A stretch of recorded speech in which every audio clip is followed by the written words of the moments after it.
Assalamualaikum warahmatullahi wabarakatuh. Pertama-tama perkenalkan, nama saya Fitra Septianugraha MKom. Di sini selaku dosen pengampu mata kuliah mobile game.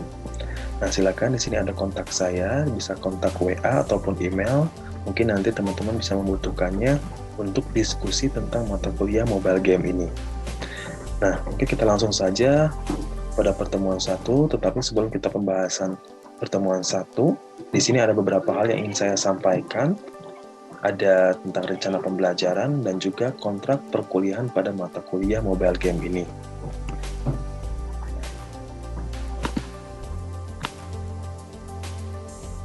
Nah, di sini ada perencanaan pembelajaran, di mana untuk rencana pembelajaran pada mata kuliah ini, tujuannya ada 3. Yang pertama adalah untuk mengenalkan game, mengenal Unity 3D sebagai software aplikasi pembuat gamenya. Kemudian kita nanti akan praktek membuatkan gamenya ya.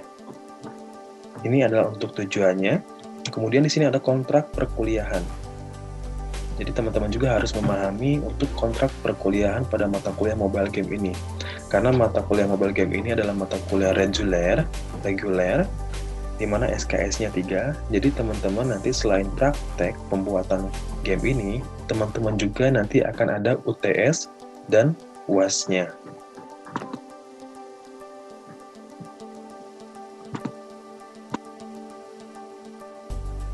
Nah, untuk kontrak perkuliahan sendiri, di sini pertemuan 1 sampai dengan 10, kita akan metodenya ceramah, metode diskusi, dan juga praktek.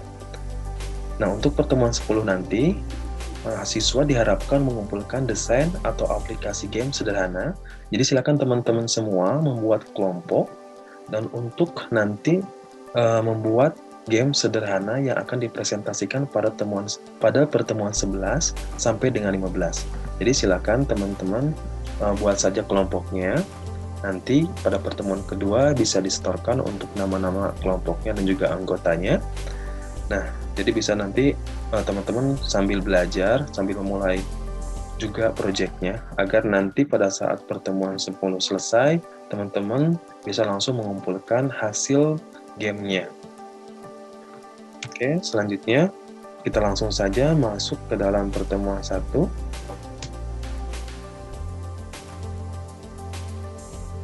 Nah, di sini sebelum kita bahas mengenai materi pertemuan 1 ini, ada beberapa sumber referensi yang bisa kalian pakai, di mana yang utama ini ada dari Winarno, Edi, dan kawan-kawan pada tahun 2015 dengan judulnya Membuat Game Android dengan Unity 3D. Kemudian juga ada beberapa referensi pendukung, bisa dari Nugroho Adi ataupun juga Pranata Baskara. Jadi silakan teman-teman untuk tambahan referensinya bisa cari buku-buku ini agar memudahkan sebagai pendukung mata kuliah mobile game ini ya. Oke, kita langsung saja untuk pembahasan pertemuan 1, di mana pertemuan 1 ini kita akan membahas tentang pengenalan game dan Unity 3D. Nah, masuk saja di sini kita pertama adalah pengertian permainan game. Apa sih game itu? Mungkin teman-teman sudah sering sekali untuk memainkan permainan atau game, tetapi tidak tahu game itu sebenarnya apa sih? Apa sih pengertiannya? Nah, game itu adalah sesuatu yang dapat dimainkan dengan aturan tertentu sehingga ada yang menang dan ada yang kalah. Jadi intinya adalah permainan dengan aturan tertentu yang mana nanti pada saat permainan itu ada yang menang dan juga ada yang kalah. Nah, dan biasanya ini kita bisa mainkan baik individu maupun kelompok. Nah, untuk tujuannya sendiri dari game ini adalah untuk refreshing, dimana kita kan memainkan game-game itu adalah untuk hiburan agar kita bisa menghilangkan penat kan ya, biasanya juga. Nah, di sini juga dijelaskan permainan sendiri itu adalah sekumpulan peraturan yang membangun situasi bersaing. Sudah jelas ya, karena tadi ada yang menang dan kalah, pasti itu adalah situasinya untuk membangun persaingan, di mana nanti kita bisa mendapatkan kemenangan ataupun juga kekalahan. Nah, itu mungkin secara sederhananya tentang game itu sendiri. Jadi tadi game dikatakan itu adalah intinya adalah sebuah permainan yang ada aturannya dan juga ada yang menang maupun yang kalah dengan tujuan untuk refreshing, seperti itu. Itu mungkin secara sederhananya. Nah, mungkin secara jelasnya di sini ada beberapa definisi game menurut beberapa ahli, di mana ada 4 para ahli yang mengatakan game itu adalah yang pertama, menurut John C. Beck dan Michael Wade, game itu adalah merupakan penarik perhatian yang telah terbukti. Game adalah lingkungan pelatihan yang baik bagi dunia nyata dalam organisasi yang menuntut pemecahan masalah secara kolaborasi. Secara jelas di sini dikatakan bahwa memang game itu adalah bentuknya ada permainan yang secara berkelompok, sehingga kita bisa melatih organisasi kita, kolaborasi kita dengan kelompok kita atau teman kita, yang mana nanti hasil kolaborasi ini kita bisa gunakan di dunia nyata untuk teamworknya mungkin ya. Jadi seperti itu. Jadi yang kedua ini, kemudian selanjutnya yang kedua, menurut Samuel Henry, dikatakan bahwa game itu merupakan suatu bentuk hiburan yang seringkali dijadikan sebagai penyegar pikiran.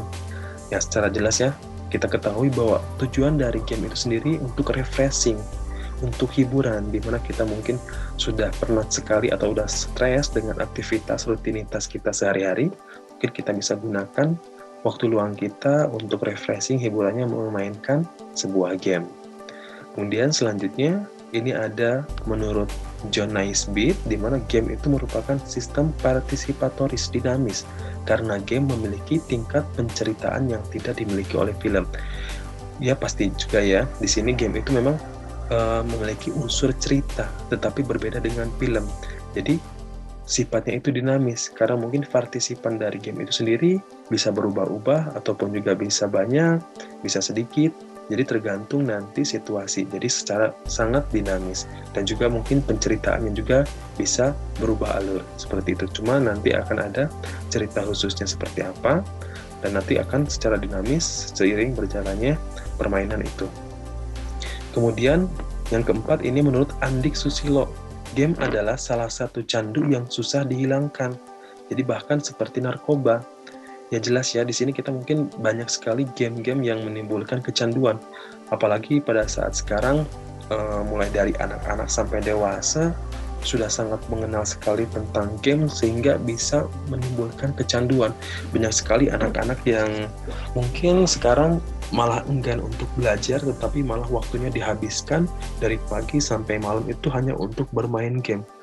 Dan mungkin kita ingat juga kejadian tahun-tahun lalu, ada beberapa kejadian yang masuk ke berita TV, ada anak yang timbul kelainan karena memainkan game, ataupun juga ada kecelakaan dari memainkan game. Contoh mungkin dulu pernah ada kejadian tentang game Pokemon ya, pasti teman-teman juga udah mengetahui tentang game Pokemon itu. Nah, pas waktu booming-boomingnya itu, ada kejadian di mana anak-anak yang memainkan game itu mengalami kecelakaan, karena mungkin game Pokemon itu kan secara game realita ya, jadi seperti realita kita harus mencari Pokemon-Pokemonnya keluar, terus anak-anaknya tidak fokus ke lingkungan, malah fokusnya ke gamenya, mungkin terjadilah hal yang tidak diinginkan. Jadi mungkin teman-teman juga harus dijaga, harus diatur untuk memainkan gamenya. Jadi jangan sampai game itu menjadi sebuah hal negatif yang awalnya hanya sebagai hiburan untuk refreshing, tetapi malah menimbulkan hal-hal negatif. Nah, ini jangan sampai kita terjadi ya. Oke, selanjutnya ini setelah kita memahami pengertian dari game itu sendiri, di sini ada jenis-jenis game. Nah, menurut Sulistyo pada tahun 2010, dia mengelompokkan beberapa jenis game, di mana yang pertama itu adalah arcade game. Nah, untuk arcade game ini atau yang sering disebut dengan dingdong kalau di Indonesia. Mungkin teman-teman juga sudah pernah berkunjung ke mall atau ke plaza, di mana ada disediakan taman hiburan, taman permainan, di mana di situ ada box-box besar atau mesin-mesin besar untuk memainkan jenis video game. Nah, biasanya kita itu memainkannya lebih merasa masuk atau menikmati. Karena apa? Memiliki fitur yang dapat membuat pemain gamenya itu bisa merasa masuk ke dalam games tersebut. Karena apa? Kita mungkin pernah memainkan permainan dingdong balap mobil. Nah, kan di sana disediakan mobilnya langsung ya. Jadi bisa dikatakan seperti nyata. Jadi kita seperti masuk ke dalam game itu sendiri. Mungkin kalau kita contohnya memainkan mainan tembak-tembakan, kita langsung menggunakan pistolnya menembak. Jadi kita itu berasa ada di game itu. Seperti itu. Ini untuk jenis arcade game. Kemudian yang kedua itu adalah PC game atau personal computer game. Nah, di mana video game ini adalah permainan yang dimainkan khusus di komputer. Pasti teman-teman juga pernah memainkan permainan-permainan yang ada di komputer ya. Nah, yang ketiga ada konsol game, yaitu video game yang dimainkan menggunakan konsol tertentu atau controller. Seperti contohnya ada joysticknya. Nah, di sini ada PlayStation, ataupun juga Xbox, Nintendo, dan lain-lain yang menggunakan controller. Ini adalah jenis game konsol game. Yang keempat di sini ada handle games. Nah, untuk handle game ini adalah permainan konsol khusus video game yang dapat dibawa kemana-mana. Jadi ini adalah perkembangan dari konsol game ini. Hanya saja untuk handle game ini kita bisa memainkannya di mana saja, kapanpun, dan dimanapun. Nah, contohnya di sini ada Nintendo, atau juga mungkin yang terkenal itu PSP. Sampai sekarang mungkin PSP masih ada ya. Nah, kemudian selanjutnya ada mobile game. Untuk mobile game sendiri ini yang dapat dimainkan khusus mobile phone. Jadi sekarang kan sudah teknologinya sudah bagus, kita sudah memiliki mobile phone. Nah, sekarang permainan juga semakin berkembang. Nah, ini mungkin perkembangan dari handle game ini yang akhirnya menjadi mobile game. Seperti itu ya. Jadi mobile game juga sendiri ini bisa dibawa kemana-mana, bisa dimainkan dimanapun dan kapanpun juga. Ini untuk gamenya sendiri khusus untuk mobile phone ataupun juga pada PDA.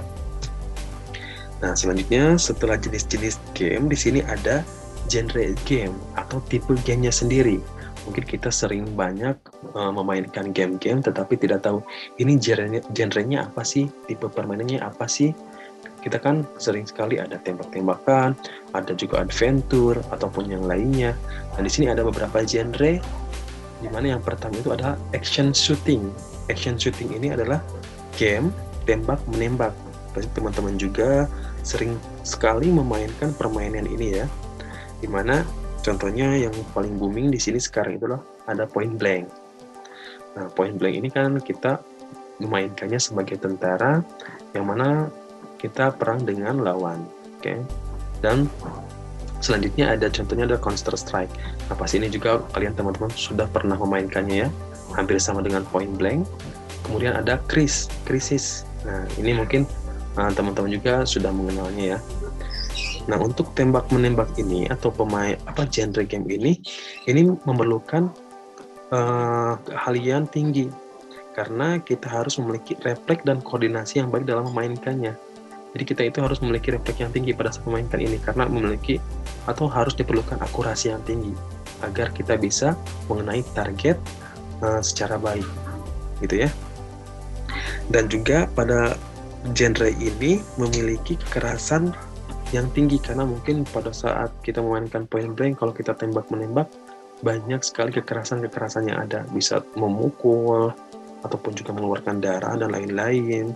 Ini bisa memiliki unsur kekerasannya pada saat jika game itu genrenya action shooting ini. Kemudian selanjutnya ada genre fighting atau pertarungan. Nah, untuk permainan ini sendiri bisa dikatakan sebagai game aksi ya. Tetapi di sini juga yang paling menonjol atau yang paling utama pada genre ini adalah adanya combo-combo ataupun juga jurus-jurus ya.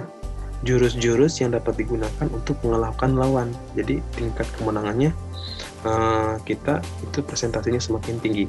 Jadi contohnya kita memiliki memainkan game-game Naruto, Dragon Ball, Mortal Kombat, dan Tekken.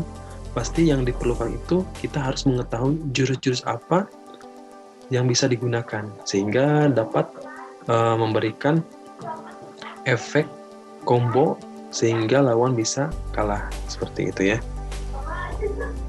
Selanjutnya di sini ada genre adventure.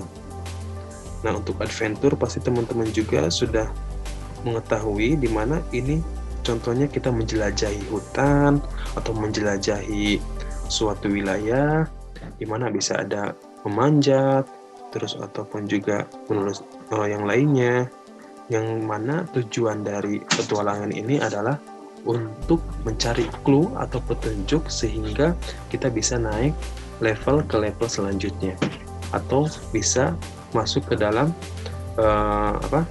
petualangan selanjutnya, seperti itu. Kemudian selanjutnya ada genre strategi. Nah, genre strategi ini biasanya permainannya kita kendalikan oleh satu orang ataupun juga sekelompok orang dengan berbagai jenis tipe kemampuan. Juga bisa ada kendaraan, bahkan ada juga bangunan, pabrik, ataupun juga pusat pelatihan tempur. Mungkin yang paling kita kenal dulu itu ada game COC ya. Kita membangun sebuah negara di mana kita bisa melatih tempur prajurit kita bisa mengatur strategi kita untuk menyerang kerajaan orang lain. Nah, itu adalah salah satu jenis genre strategi. Ataupun juga ini ada Warcraft, Red Alert, ataupun yang lainnya. Selanjutnya di sini ada genre simulation atau simulasi. Nah, untuk permainan jenis ini seringkali kita menggambarkan kehidupan dunia nyata. Jadi dunia nyata yang kita masukkan atau kita aplikasikan ke dalam sebuah game. Contohnya mungkin ada contoh game simulasi parkir, contoh simulasi kita naikin pesawat atau menerbangkan pesawat. Jadi kehidupan nyata diterapkan ke dalam dunia game. Mungkin ini ada beberapa contoh juga untuk game-gamenya, ada The Sims, Metropolis Mania, Zoo Tycoon, ataupun yang lainnya. Nah, selanjutnya ini ada genre game puzzle atau teka-teki, di mana permainan ini sesuai dengan namanya untuk memecahkan teka-teki, baik itu menyusun balok, menyamakan warna, menyamakan bentuk, memecahkan perhitungan, ataupun yang lainnya. Mungkin ini salah satu contohnya yang sangat terkenal itu adalah Tetris, Bubble Party, ataupun sekarang mungkin Candy Crush, ataupun yang lainnya. Itu adalah genre teka-teki atau puzzle. Oke, next. Di sini selanjutnya ada genre olahraga atau sport game. Nah, untuk sport game ini pasti kalian sudah familiar, sudah sering memainkannya. Itu adalah permainan olahraga yang diaplikasikan ke dalam game. Salah satu contohnya ini ada table game, ada PES, itu adalah permainan sepak bola, Mario Kart, tenis, ataupun yang lainnya yang unsur-unsurnya adalah olahraga. Nah, ini adalah genre sport game. Kemudian selanjutnya ada RPG, role playing game. Nah, di sini untuk jenis genre ini adalah permainan ini sesuai dengan terjemahannya bermainkan peran.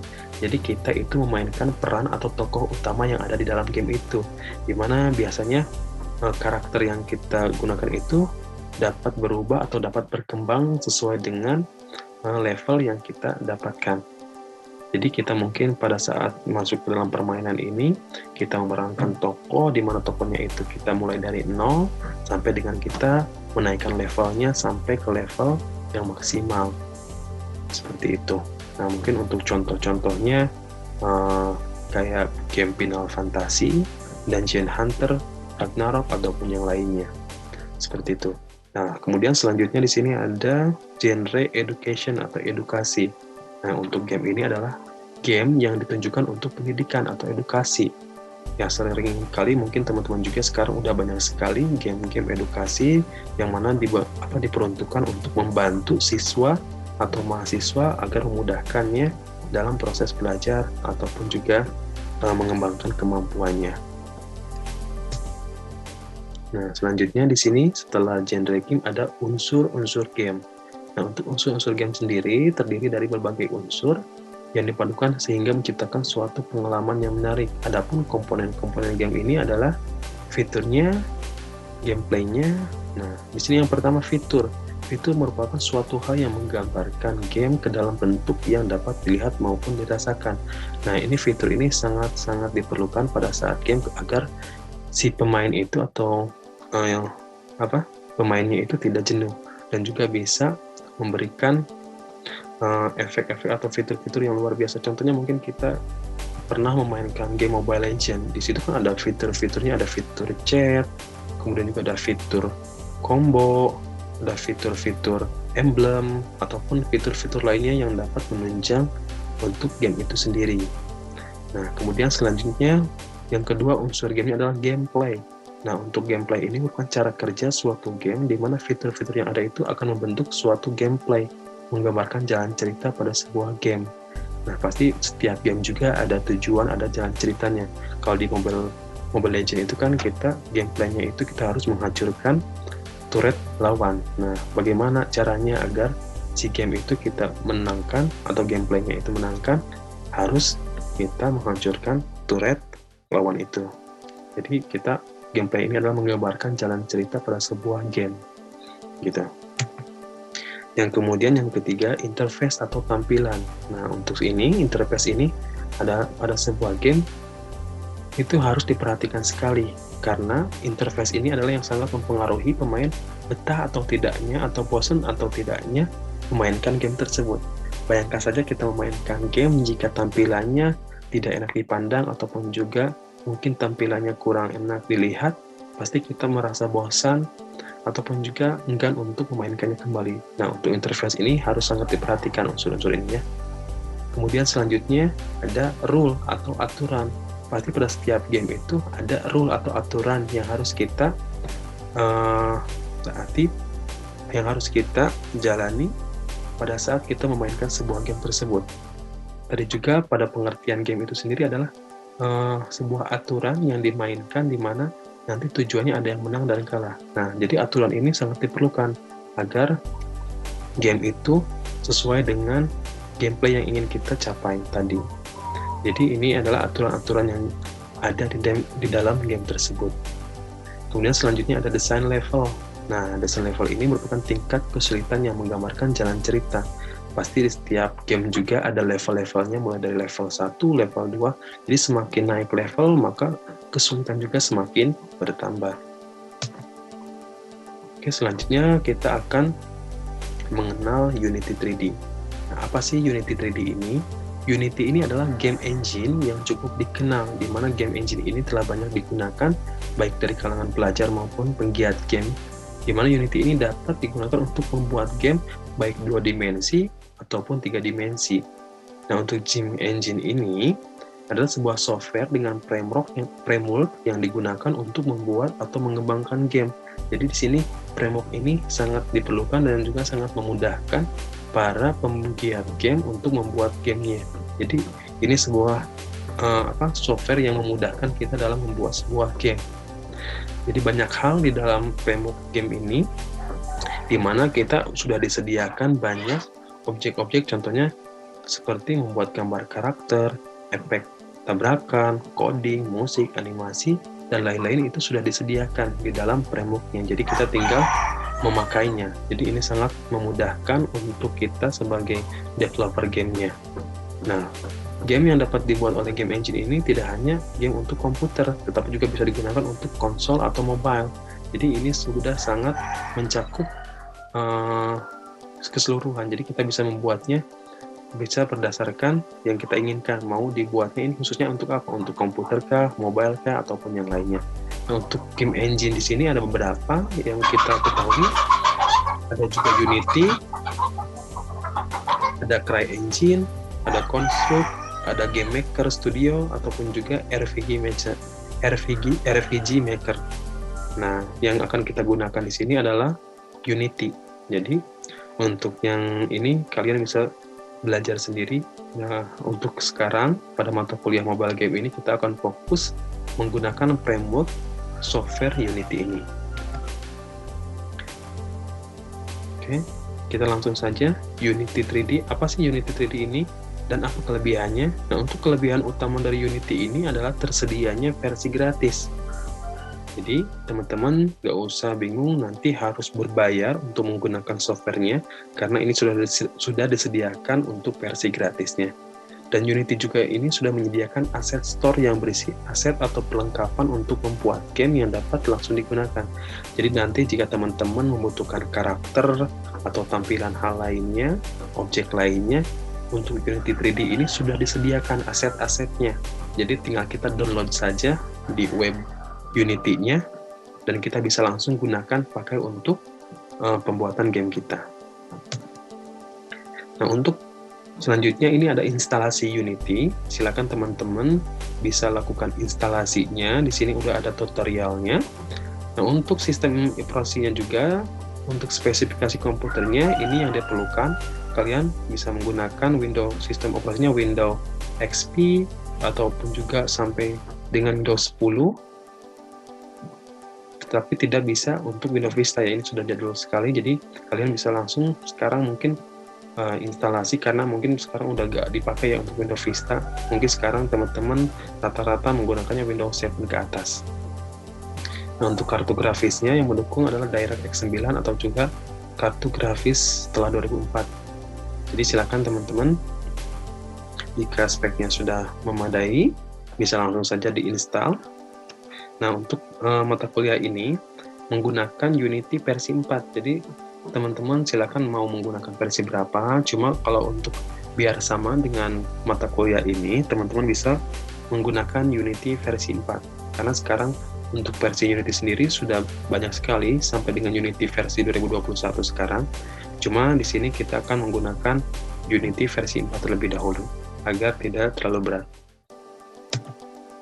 Nah, untuk langkah-langkahnya sendiri di sini sudah tersedia tutorialnya. Mungkin saya akan tunjukkan sedikit untuk nanti teman-teman memulai untuk instalasi, karena instalasinya sangat mudah. Silahkan nanti teman-teman tinggal download saja di web ini, unity3d.com, tapi sekarang sudah berubah alamatnya jadi unity.com saja. Mungkin saya perlihatkan untuk webnya.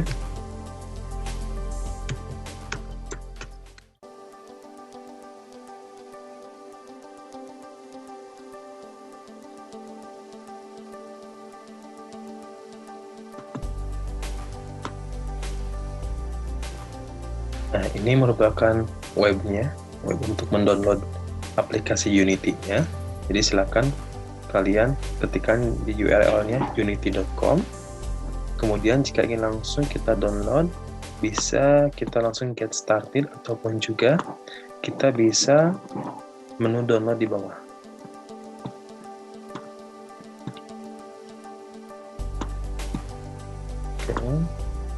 Nah, di sini di bawah ini ada menu download, di mana ada Get Unity, download arsip, ada beta program.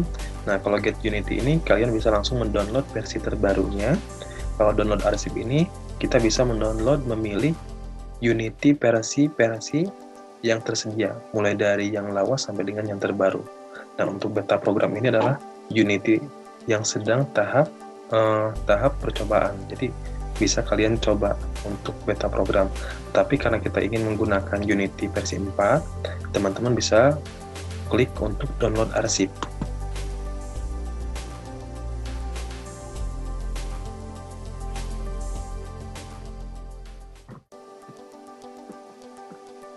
Nah, di sini jika sudah terbuka nanti akan muncul pilihan versi Unity-nya. Tinggal kalian pilih saja Unity versi keempat.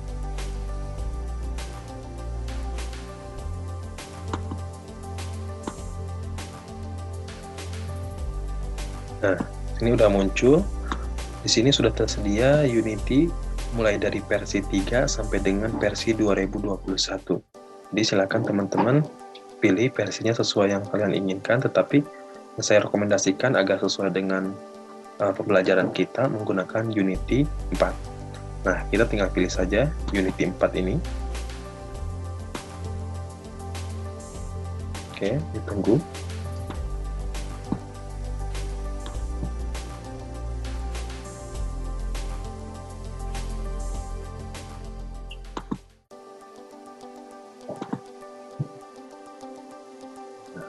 Setelah kita pilih Unity 4, akan muncul juga versi-versi Unity 4-nya, mulai dari versi Unity 4 berapa ini.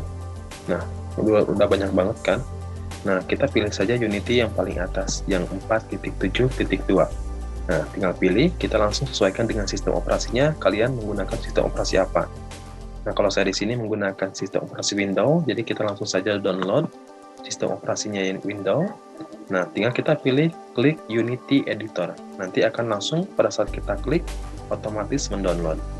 Nah, oke, silakan teman-teman dicoba dan download untuk file installernya. Jika sudah, Nanti teman-teman tinggal langsung install. Di sini saya sudah mendownloadnya.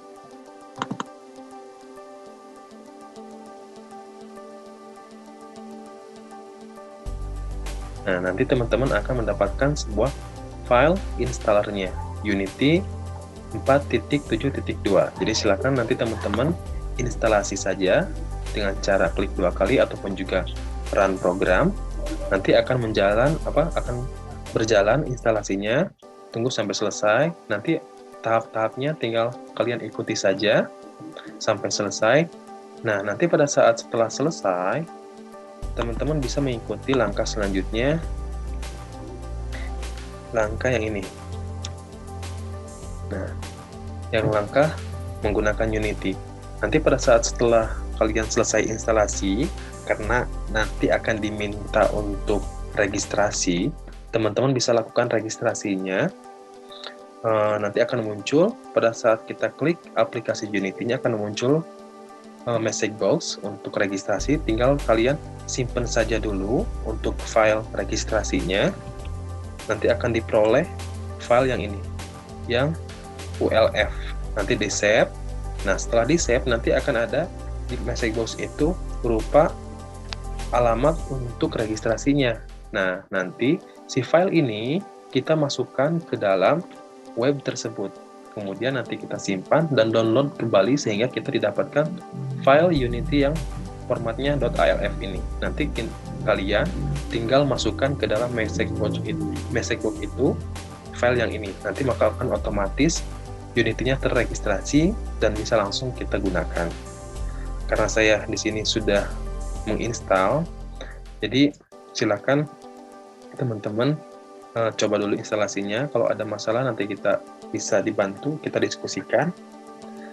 Karena mungkin kalau saya sekarang berikan tutorial untuk instalasinya mungkin dapat memakan waktu yang lama. Jadi silakan teman-teman instalasi saja dulu sesuai dengan langkah-langkah yang ada di slide. Nanti jika ada kendala bisa kita diskusikan. Nah, nanti ini proses-prosesnya juga sudah ada di sini, tinggal kalian ikuti. Nah, nanti jika kalian sudah masuk ke dalam webnya, akan muncul seperti ini. Kita diperlukan lisensi, kemudian kita daftarkan akun, bisa menggunakan Google, ataupun juga kita langsung membuat akunnya di webnya. Kemudian di sini akan ada survei. Nanti teman-teman jika ada pilihan untuk checkbox-nya, kalian pilih yang paling bawah, agar nanti Unity yang kalian gunakan adalah Unity versi gratisnya. Kemudian nanti bisa langsung start Unity untuk kita langsung memulai menggunakan Unity-nya. Oke, ini tinggal langsung aja kalian praktekkan untuk instalasinya. Kita langsung saja ke pengenalan Unity. Nah, di sini di dalam unit kerja Unity itu terdiri atau dibagi beberapa bagian, di mana ada menu. Nah, untuk menu sendiri, ini ada menu file, edit, asset, game object, dan juga komponen. Nah, untuk file digunakan untuk membuat project baru, menyimpan, ataupun juga load, ataupun juga memasukkan, ataupun mengkonversi project. Nah, untuk edit digunakan untuk mengedit project yang sedang dikerjakan. Nah, untuk asset, ini digunakan untuk import dan export aset.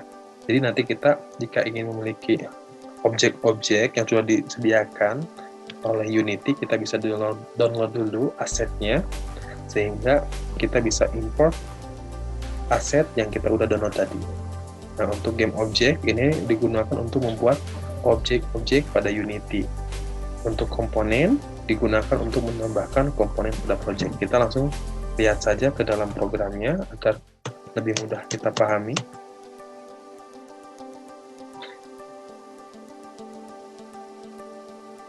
Nah, ini nanti pada saat teman-teman membuka aplikasinya akan muncul tampilan awalnya seperti ini. Nah, di sini ada menunya ada menu file, edit, asset, game object, komponen, dan yang lainnya. Nah, untuk file seperti yang tadi bilang bisa membuat project baru, menyimpan project, membuka project, ataupun yang lain. Nah, untuk edit di sini untuk mengedit project yang kita kerjakan. Di sini ada pilihan-pilihannya. Nah, untuk aset kita bisa membuat bisa membuatnya. Di sini ada tersedia, ada untuk codingnya JavaScript, Jackrace, atau material yang lainnya. Juga ada animasi ataupun avatar nanti untuk karakternya, ataupun juga nanti kita bisa memasukkan karakter yang sudah disediakan. Jadi kita tinggal langsung menggunakan aset-aset yang sudah disediakan oleh Unity. Tinggal kita download, kemudian kita impor new asetnya. Kemudian ada game object, ini untuk kita membuat objek-objek pada project. Nah, di sini ada disediakan 3 dimensi ataupun juga 2 dimensi. Di sini contohnya kita membuat sebuah objek kapsul untuk karakternya. Nah, nanti akan muncul di sini di dalam layout ini. Nah, seperti ini. Ini adalah game objeknya yang akan nanti kita gunakan untuk sebagai karakternya. Oke. Komponen, ini ada komponen banyak sekali, ada efek, audio, ataupun yang lainnya. Oke. Next.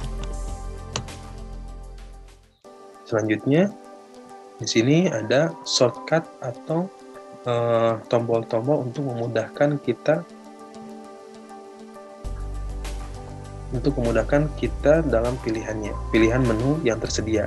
Jadi ada shortcut langsung, terdiri ada 3 shortcut, di mana ada bagian kiri, bagian tengah, dan kanan. Nah, di sini shortcutnya ada beberapa. Untuk bagian kiri ini ada ada shortcut gambar tangan, shortcut arah, shortcut rotasi, shortcut skala horizontal. Nah, di sini kita lihat untuk shortcutnya sendiri. Nah, ini ada tombol-tombol shortcut untuk memudahkan kita. Nah, di sini ada shortcut sebelah kiri itu untuk pemindahan objek. Baik, ini kalau yang tangan ini untuk memindahkan objek. Nah, untuk memindahkan tampilan. Ini untuk memperbesar, untuk memindahkan objeknya. Oke. Nah, ini untuk rotasi. Kita mau memutar. Nah, seperti itu. Ini memperbesar sesuai koordinat X, Y, Z-nya. Nah, ini. Oke. Ini juga. Ini untuk memperbesar secara horizontal. Nah, seperti ini. Nah, di sini di bagian tengah ada juga untuk shortcut running program, kemudian menghentikan program. Oke, selanjutnya. Nah, di sini pada bagian kanan terdapat layer, layout, dan akun. Nah, untuk layer digunakan untuk mengatur tampilan layar pada jendela scan. Nah, untuk layout sendiri digunakan untuk mengatur susunan layout jendela kerja. Nah, untuk akun digunakan untuk login dan logout pada akun Unity kita. Nah, kita langsung lihat saja di programnya. Nah, ini layar untuk mengatur jendela scan-nya. Mau seperti apa? Contoh di sini.